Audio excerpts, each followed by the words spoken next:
Hey guys, welcome back to the Playoffs of Life podcast. If you want to support the podcast, please follow us on any social media platforms. You can also like, comment, and subscribe on YouTube, as well as listening on any platforms such as Spotify, Anchor, Apple Music. It is greatly appreciated. So let's dive into the episode today.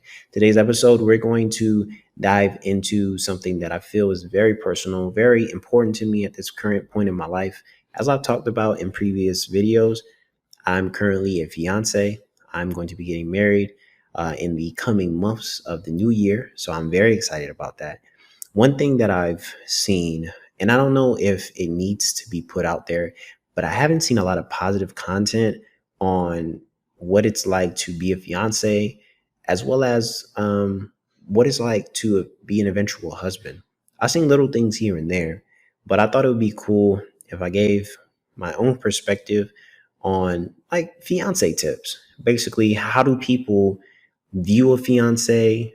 What do I think a fiance needs to look forward to in the future, as well as when you are looking forward to marrying your best friend, your partner, the love of your life? Are you truly doing it for the right purposes? Are you happy in your decision? So let's really dive into it and let's start at the beginning.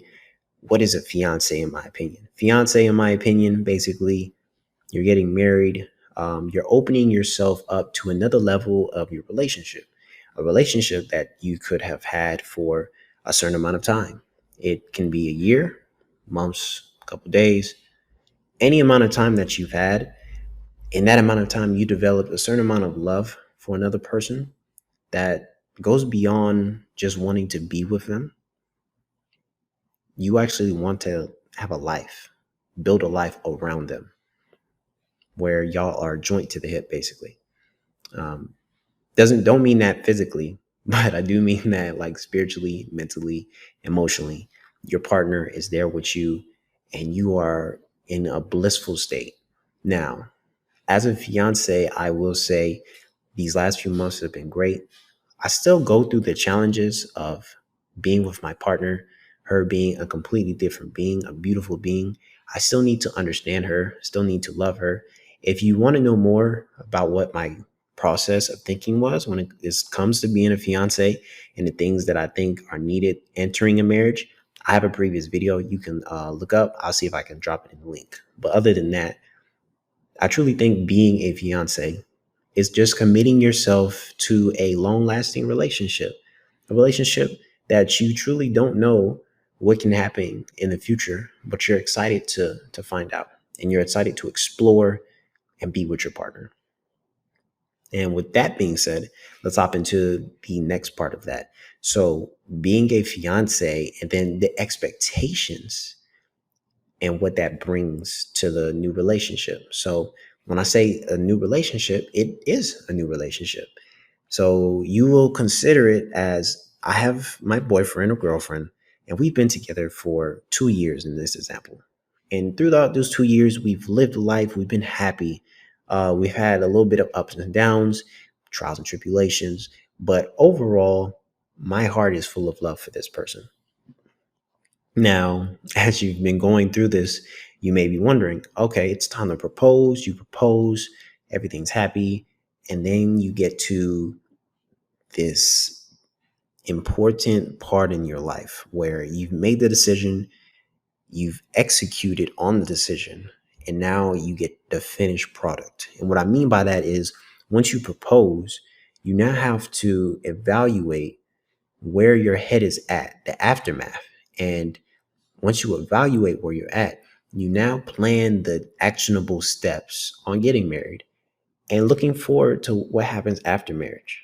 Because you don't want to get into the marriage and be like blown away by all the new things happening in your life.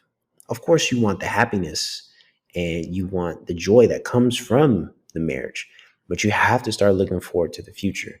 And I truly believe that when you are a fiance, the expectations are now elevated.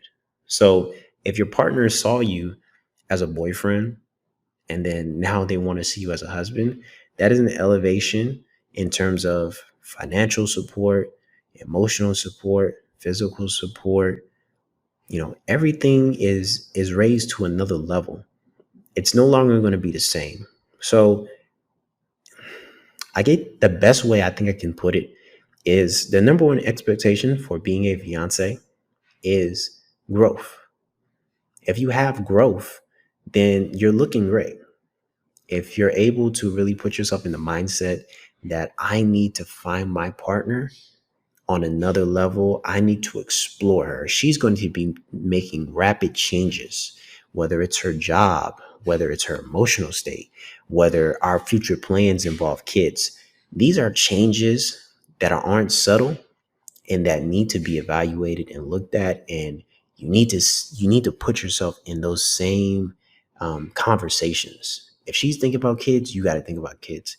If she's thinking about finances, you need to think about finances. Honestly, as a man, I do feel like I know it's hard to grow, and I know change is very difficult, but you have to develop a certain level of grit when it comes to growth. You have to push through, and you have to learn to grow in order to tackle those, because it's not going to be easy. We are automatically at a level where you're like, oh, I'm happy where I am, but you're not going to be where you are a year from now. I can guarantee that before you ever say I do to your partner. See, the easy part was getting the proposal ready. The easy part was the development in the relationship before you decided to actually propose. Those were the easy parts. Now you're thinking about 5 years in the 5 years ahead of time now, where like you're saying I do to your partner every single day of your life. That's a commitment. So you really have to look forward to that. So look forward to the growth though. I do not want to scare anybody when I state this, because I feel like when I do make statements like that and it's not being reciprocated, it's easy to feel like, oh, that person doesn't understand what I'm saying. But no, I believe you as an audience can hear me, and we're smart enough to understand each other. Even if you don't agree with me, you probably see a little bit from my side. I hope, at least I hope you do.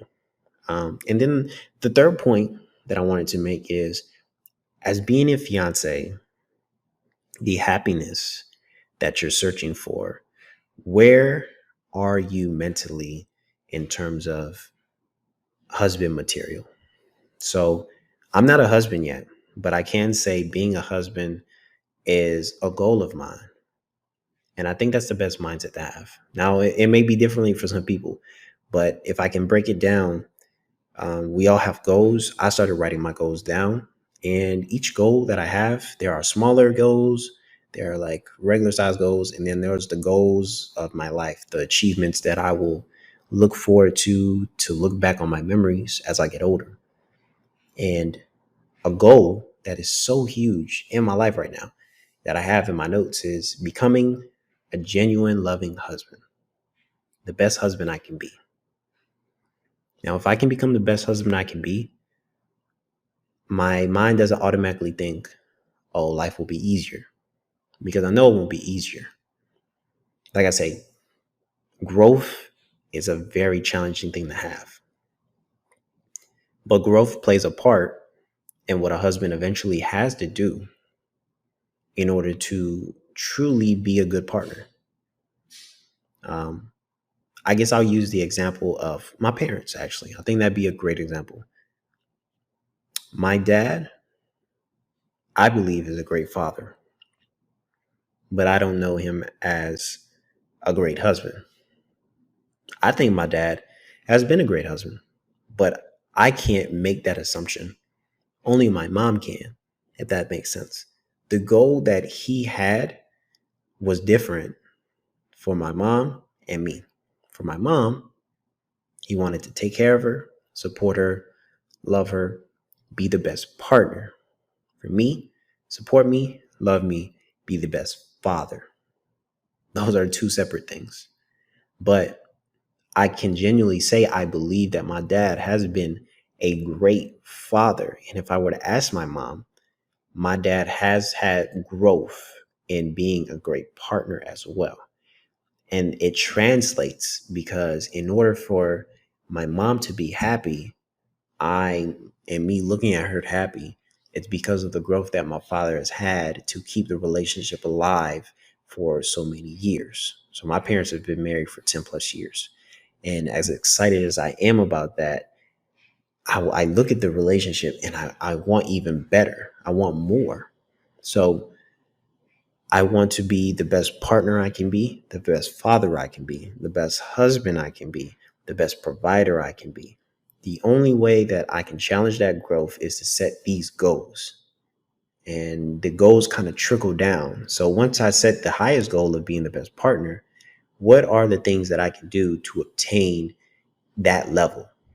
You know, can I take out the trash more? Can I wash dishes more? Can I listen better? Can I make more money? Can I listen to my partner's TV shows, reality TV shows, and honestly have a real opinion instead of just saying, yeah, okay, that sounds great. Oh, that's interesting. Not being as attentive. So growth comes in many different forms, but I feel like in order for you to be the best husband, you have to look deeper inside and you have to have some self-reflection, and you also have to manage a lot of the expectations that you set.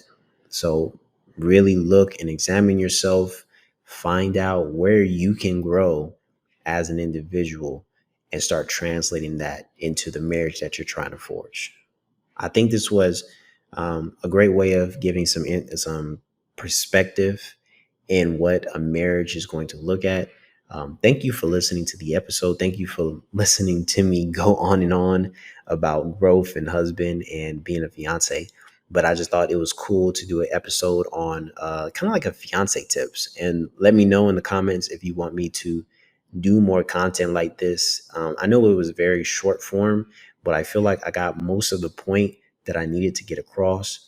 Like I said, if you have any comments, just like, subscribe, and talk to me. Let me know what you think of the episode. And also, if you're listening on the podcast, you can also leave a voice message. Also, follow us on all social media platforms. And with that, guys, thank you for listening to the episode. Have a great day.